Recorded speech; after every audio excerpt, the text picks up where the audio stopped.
Shifting perspective means grappling with the real story of the US military and its impact on the environment, and its role as an enforcer of colonialism, and later, of capitalism. It begins at the turn of the 16th century. Around 18 million people from 1,000 different cultural groups inhabited what is today known as the United States. At this moment in time, we could see two diametrical paths for humanity. Native Americans saw no hierarchy in nature.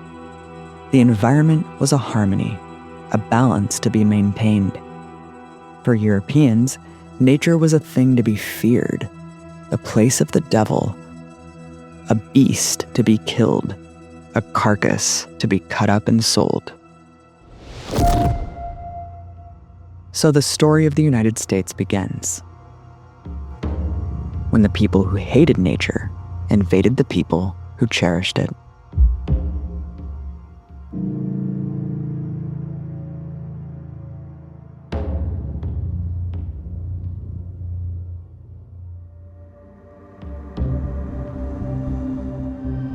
Captain Bradford, who founded the first ever American military unit, referred to this new land as the most hideous, boundless wilderness, and that destroying it would please God.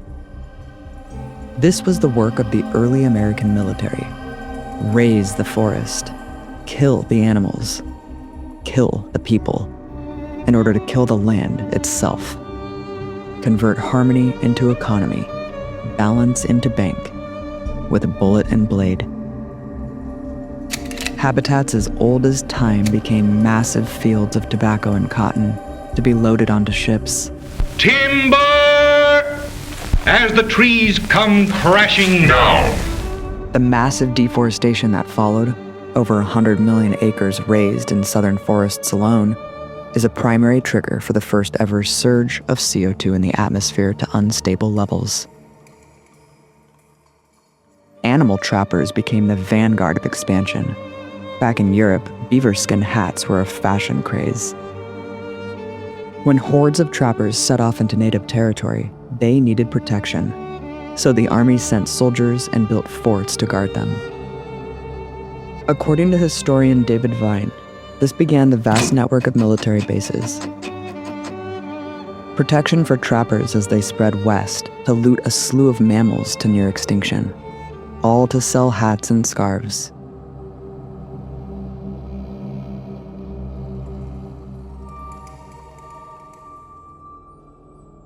Westward expansion, commonly known as Manifest Destiny, went by another, lesser-known slogan: Conquest of Nature.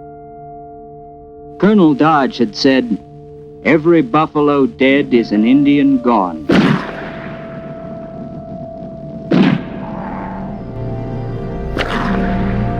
And buffalo extermination was the unwritten policy in the winning of the West.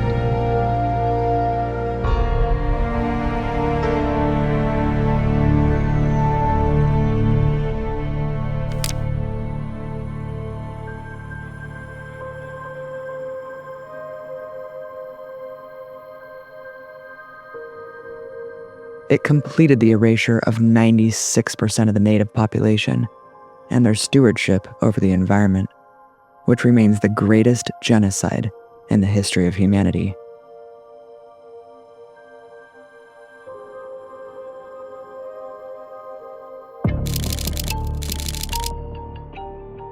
By 1850, there were over 200 military bases on the western frontier. This border shows US territory, but beyond its borders was this web of major military bases. When the Civil War erupted over whether the slavocracy would control the newly conquered territory, war proved to be profitable in ways other than just winning natural resources. War itself could be profitable, and war merchants became fantastically rich. Before that war, there were only about 20 millionaires in America. After, over 100 in New York City alone. Lucky for them, there was more war ahead. A lot more. It had to keep growing, keep consuming. There was so much more howling wilderness in the world to tame. Before the turn of the 19th century, the US military fought a surprising number of combat actions across Africa, Asia, and South America. It seized Cuba, Puerto Rico, Samoa, Guam, Hawaii, and the Philippines as its territorial possessions, with an expansive number of new bases across the world. The primary reason for this new scattering of bases was coal. A web of coaling stations to maximize the reach of American forces. So, the cycle of carbon emissions and warfare begins. The US needs fossil fuels to power its military, so it needs to expand its military to access and store more fossil fuels, which in turn requires more fossil fuels.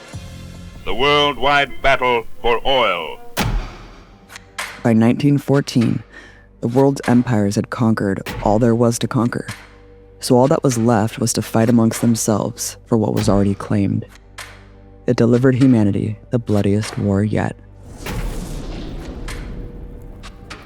The senseless slaughter showed what modern militaries did to the planet, too. A post-war report on these battlefields described the land as completely devastated, impossible to clean. Human life is impossible.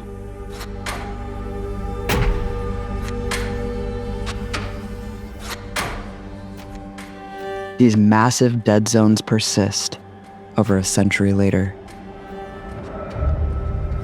From this waste, the US emerged as the economic powerhouse of industry and oil. And at the outset of World War II, it fused into a permanent war economy. American industry was delivering the goods. While every Allied power in the war had taken state control of factories to produce machinery and weapons, Roosevelt chose to empower private companies to compete for taxpayer dollars. This competition had some interesting winners, like Nazi darling Henry Ford, who won the first war contract of $200 million. The story of Lockheed itself. It is a success story, typically American. Today's top corporations, Boeing, Lockheed Martin, Northrop Grumman, all got their big start during the war, and when it was over, didn't want it to end. And neither did the politicians. Before the U.S. had been at war a year, American industry was producing more materiel than all the Axis nations combined. The U.S. was clearly supreme at the business of turning out the machines of war. You've got to be able to lose it. Lose it all. Make it all again. Keep on making it, no matter what. For that last battle. That final battle. Then everything changed.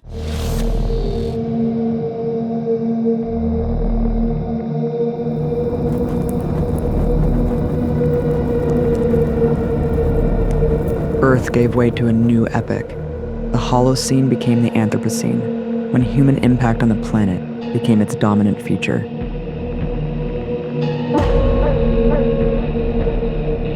Scientists marked the beginning of the Anthropocene with the first nuclear detonation in New Mexico.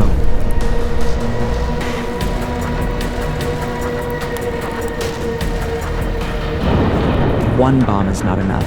10 is not enough. It wants an arsenal. It wants bigger detonations. It develops them, sparing no moral expense, recruiting Nazi scientists. It mines uranium. It tests these weapons, often on its own soldiers. It takes entire populations of indigenous peoples, expels them, and uses their homes as proving grounds. It irradiates the land intentionally, as well as unintentionally. Nuclear waste, which can never be disposed of, filled tanks buried across the country, planting ticking time bombs that with one leak could make entire states uninhabitable.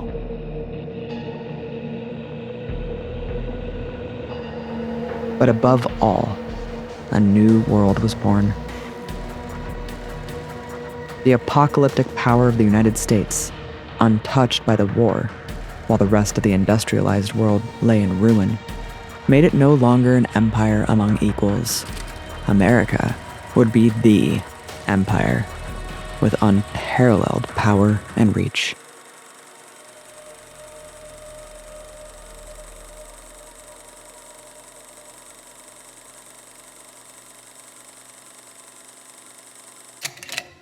The freshly constructed Pentagon had a new view of the world. It is a thing that can be managed, centrally, from a building in Virginia. From a building that could spread tentacles of bases, soldiers, ships, and spies to every corner of the earth. What put us into uniform, ready to engage the enemy on every continent and every ocean? America went from a project of taming the wilderness to taming the world, for a capitalist class that looted and polluted to a magnitude unthinkable a century prior. That manicured their jungles into acres of blacktop airfield. Its empire of bases grew dramatically. I guess all of us knew from the first that we'd take the island. It launched a reign of terror against any peoples who wanted a path other than capitalism, or even those who just wanted to be independent. A new term is born to explain the tactics of the US military: ecocide, Rome plows, daisy cutters, Agent Orange. The next period is a blur. Too many military interventions. Natives had suffered greatly under our attack, but they welcomed us as liberators. Too many coups. People did not give up, and they continued to resist. Too many death squads. Too many invasions.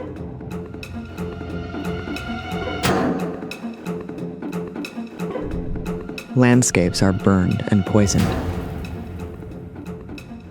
Governments, in particular those who angered American oil companies, are overthrown. Puppet dictators are installed to abolish environmental regulations. The human toll of this program is catastrophic. Wherever there is oil, the democracies stand guard. For on their control of the world's major oil fields hangs liberty itself. We arrive at the modern world. US bases cover the earth.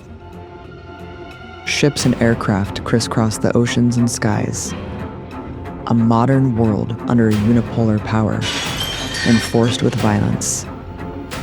That's taken the brutal resource extraction from centuries prior into a dystopian present, full speed towards an apocalyptic future.